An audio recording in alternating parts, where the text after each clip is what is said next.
시편 23편 3절 말씀에 내 혼을 회복시키시며 자신의 이름을 위해 의의 행로들로 나를 인도하시는도다 라고 말씀했습니다. 여기에 나오는 회복이라는 단어가 나오죠. 회복이라는 단어가 참 좋습니다. 회복되고 싶을 때가 많기 때문입니다. 그 말은 우리 마음이 절망과 낙심과 고통에 빠질 때가 있기 때문에 그렇습니다. 그렇다면 여러분, 어떻게 해야 우리의 낙심되고 절망된 마음이 다시 회복될 수가 있을까요?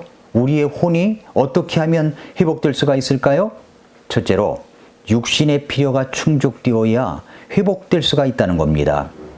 정신적이고 심리적인 낙심과 상처와 침체라고 해서 반드시 정신적으로 접근하거나 심리적인 데 원인이 있다 하는 것은 아닐 것입니다. 는 아니라고 생각합니다. 무조건 진리의 말씀만 들이대면 질려버릴 수가 있습니다.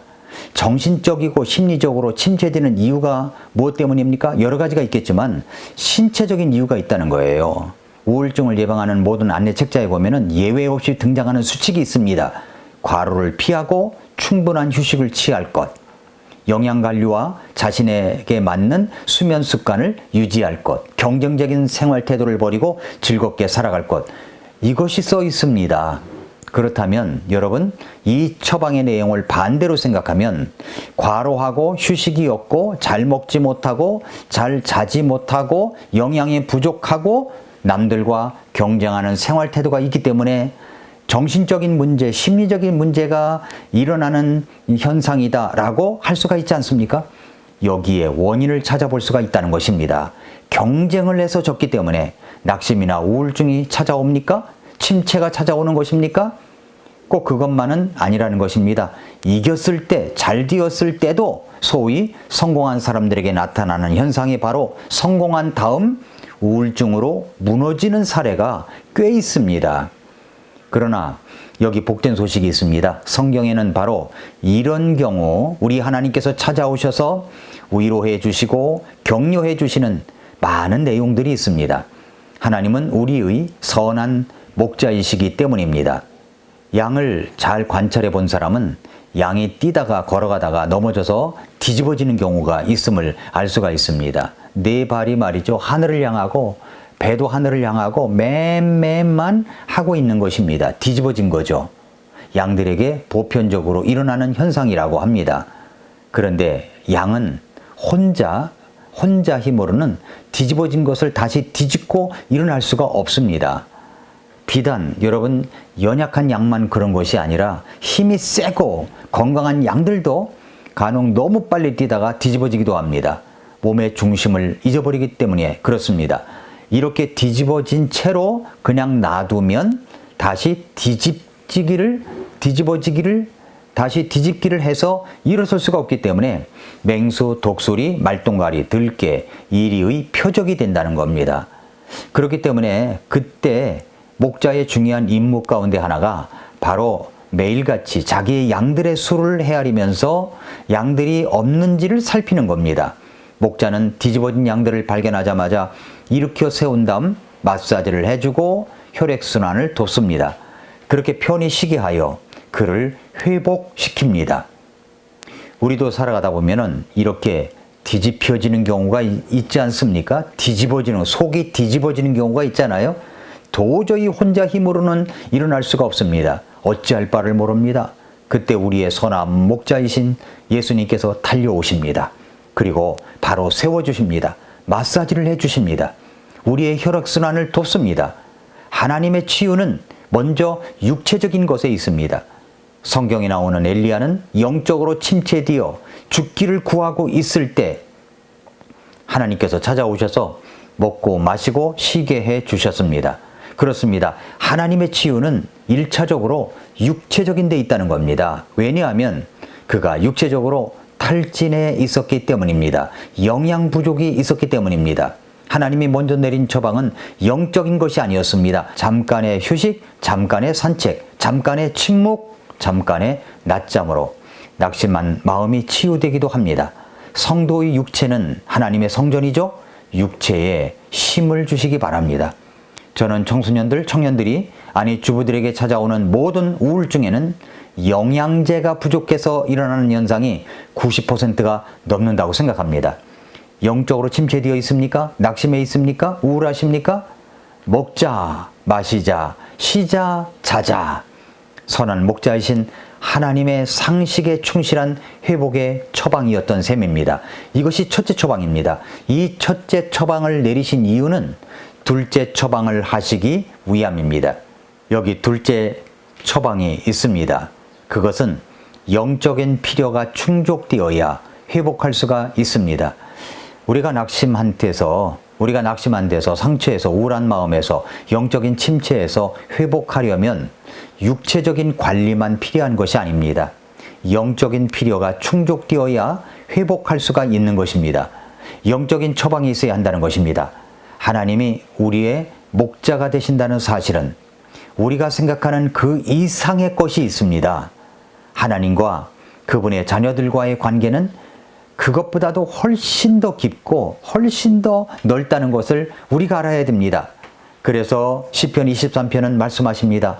내 혼을 회복시키시고 하나님의 더 넓고 깊은 인도와 예비하시는 은총은 시인의 혼 속에서 이루어졌습니다. 다른 사람들 속에서는 어떻게 일하시는지 시인은 잘 알 수 없었습니다. 그러나 그는 하나님께서 자기 혼을 회복시키셨고 지금도 자기를 회복시키시며 앞으로도 자기의 신앙생활에 새로운 부흥을 주시리라는 사실을 체험을 통해서 알게 되었습니다. 우리가 개인적으로 하나님의 인격과 은혜를 깊이 체험하는 것이야말로 우리로 하여금 하나님과의 관계를 굳게 붙들고 살아가게 해주는 가장 중요한 요소입니다. 이러한 개인적인 영적 체험, 곧 신앙의 회복은 바로 목자와 양의 관계에서 이루어집니다. 하나님과 그분의 백성들과의 관계는 단순히 이 세상의 물질을 주고받는 그런 관계가 아닙니다. 인간은 언제나 육신의 필요에는 민감하지만 영혼의 필요에는 둔감합니다. 하나님은 이렇게 둔감한 우리의 혼의 필요에 대하여 매우 세심한 배려를 하십니다. 그리고 우리의 혼의 필요를 채워주고 싶어 하십니다. 여기 시편 기자는 이러한 개인적이고 영적인 체험이 목자와 양의 관계 속에서 이루어짐을 보여줍니다. 낙심과 침체와 우울 속에서 우리를 다시 회복할 수 있는 것은 영적인 필요가 충족되어야 하는 것입니다. 영적인 필요가 무엇입니까? 바로 오늘 본문에서의 말씀으로 이야기한다면 목자와의 관계입니다. 성경은 이렇게 말씀하십니다. 주는 나의 목자시니 내게 부족함이 없으리로다. 그리고 말씀하시죠. 내 혼을 회복시키시며 목자가 내 혼을 회복시킨다고 합니다. 이 말이 무슨 말입니까? 양은 목자가 없이는 살아갈 수가 없는 동물입니다. 뒤집힌 양이 목자에 의해서 일으킴을 받고 세심한 보살핌을 받으면서 목자는 양에게 이렇게 말한다고 합니다. 부드럽게 목자의 음성을 양에게 들려준다고 합니다. 조심해야지. 힘들었구나. 이제 내 곁을 떠나면 안 돼. 그러면 양은 목자의 음성을 알아듣고 즉각 안정감을 되찾는다고 합니다. 기분이 좋아진 양은 맴하고 이제 화답을 하는 것입니다. 그 순간이 바로 목자와 양 사이의 교제가 회복되는 순간입니다. 그리고 그가 다시 회복하는 순간입니다. 이 말은 목자를 만나면서 교제하는 것, 즉 목자의 말씀과 양의 반응, 다시 말하면 말씀과 기도로 영적인 대화를 하는 것이 회복으로 될 수가 있다는 말입니다. 성경에 보면 베드로라는 예수님의 제자가 나오죠. 예수님을 그렇게 잘 따르던 제자가 예수님께서 붙잡혀 가서 신문을 받고 있을 때 아주 작은 소녀 아이가 와가지고 이야기하기를 당신도 예수님과 한패지라고 했더니 그렇게 극구 부인하고 아니라고 이야기했던 사람입니다. 그것도 3번씩이나 그렇게 했습니다. 확실하게 부인했던 사람입니다. 그렇게 모른다고 부인할 때 잡히신 예수님과 눈이 마주쳤습니다. 때마침 닭이 울었습니다. 네가 닭 울기 전에 나를 모른다고 3번 부인하리라 하신 예수님의 말씀이 생각이 나서 그는 밖으로 나가 엄청나게 울었습니다. 회개했습니다. 예수님께서 십자가에서 죽으셨습니다. 바로 베드로와 제자들 그리고 우리들을 위한 죄 용서함 때문이었습니다. 예수님이 부활하셨다고 하는데도 베드로의 침체가 쉽게 회복되지 않았습니다. 그는 제자들 몇 명과 함께 고기 잡으러 갑니다. 영적으로 침체가 되면 사람들은 옛 습관으로 가는 성향이 있는 것 같습니다. 베드로도 그랬습니다. 영적인 일을 할 수가 없었습니다. 고기 잡으러 가서 밤새도록 그물을 내렸지만 고기를 잡을 수가 없었습니다. 그들은 전직이 어부였는데도 불구하고 한 마리도 잡을 수가 없었습니다. 그때 예수님께서 나타나셨습니다. 그리고 말씀하셨습니다. 그분께서 그들에게 이르시되 그물을 배 오른편에 던지라. 그리하면 너희가 얻으리라 하시므로 그들이 던졌더니 이에 물고기가 많아 그들이 그물을 당길 수 없더라. 그래서 잡은 고기 수를 세보니까 153마리, 153마리를 잡았습니다. 베드로는 예수님이시라는 말을 듣고 곧장 달려가서 예수님을 만납니다. 할 말이 없죠. 자신의 영적 침체가 있었기 때문에 무슨 말을 할 수가 없었습니다. 그때 주님이 말씀하셨습니다. 시몬아, 네가 나를 사랑하느냐? 이 말씀을 3번이나 하십니다. 그때마다 베드로는 주님께 대답할 때 그냥 아가페적인 사랑을 할 수는 없지만 그냥 사랑, 이 사람과 같이 사람들이 사랑하는 것, 우정, 이런 사랑으로는 사랑할 수 있겠다고 대답을 합니다. 주님을 사랑합니다. 이 고백을 했습니다. 이 순간 베드로의 영적 침체에서 이 베드로는 벗어날 수가 있었습니다. 주님을 만나서 주님을 향한 사랑을 확인할 수가 있었기 때문에 그는 회복할 수가 있었던 것입니다. 예수님을 만나면 영적 침체에서 벗어날 수가 있습니다. 그것은 나를 사랑하시고 나를 위해서 죽어주셨으며 부활하셔서 나 같은 자를 살려주신 그 은혜에 감사해서 사랑하는 그 주님을 여전히 사랑한다는 그 사랑을 고백하면 되는 것입니다.